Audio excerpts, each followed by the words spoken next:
ఆ చనిపోయిన రోజు కంటే ముందు రోజు నేను మాట్లాడిన ఫోన్లో, కొట్టన్నా గుడ్ ఆఫ్టర్నూన్ అన్న. చాలా ఇంగ్లీష్ ఒకటి అన్నాడు.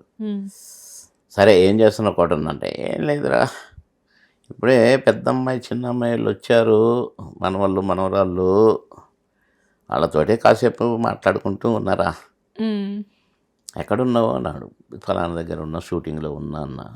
ఈ షార్ట్ రెడీ అంటే, అన్న సారీ నేను మళ్ళీ చేస్తా అంటే, నేనే కాల్ చేసినాడిని.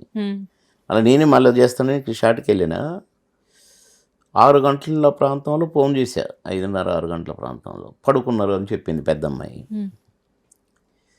సరేలే నేను రేపు ఇంటికి వస్తానని చెప్పండి, రేపు వెళ్ళాను, నేను ఫోన్ చేశానని చెప్పండి, ఎందుకంటే మళ్ళీ చేస్తా అన్నాను, చేయకపోతే కూడా మళ్ళీ ఆయన నా మీద డైలాగులు వేస్తాడు, ఏంట్రా ఫోన్ చేస్తాను చేయలేదు అలా అంటారా.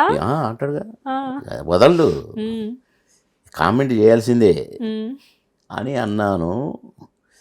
పొద్దుగూకింది, రాత్రి అయింది, తెల్లారింది. తెల్లవారుజామున 5 గంటలకు ఫోను. కోటగారు దాని పేరు మీకు తెలుసా అని ఒక టీవీ వాళ్ళు. ఇక వస్తూనే ఉన్నాయి ఫోన్లు. ఫోన్ ఆన్ చేసి గబగబా తయారైతే లేడు, వెళ్ళిపోయాడు. అంటే నిన్నున్నాడు, ఇలా లేడు. ఇంతే కదా మనిషి జీవితం. ముందు రోజు మాట్లాడారు. అంటే ఎందుకు చేశారు? ఊరికే మాట్లాడాలనిపించి చేశారు అంతే.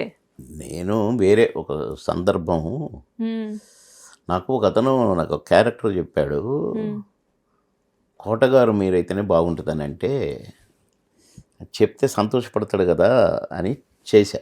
ఆయన మంచంలో పడుకొని ఉంటాడు, కానీ నేను కొడుకుని, నన్ను సాధిస్తూ ఉంటాడు. మంచంలో పడుకుని, అరే నేను లేస్తే మాత్రం నేను తంతరాది, నిన్ను వదిలిపెట్టను రా, నీ సంగతి చెప్తారా ఇవన్నీ అంటుంటాడట. అట్లా మంచి క్యారెక్టరు, మన ఇద్దరం చేద్దాము అని అనుకొని ఆగక చేశాను, కానీ చెప్పలేదు. మరుసటి రోజు ఇంటికి పోయి చెప్పుదాం మంచిగా వివరంగా అని అనుకున్నాను. లేడు, వెళ్ళిపోయాడు. ఇట్లా కోటన్న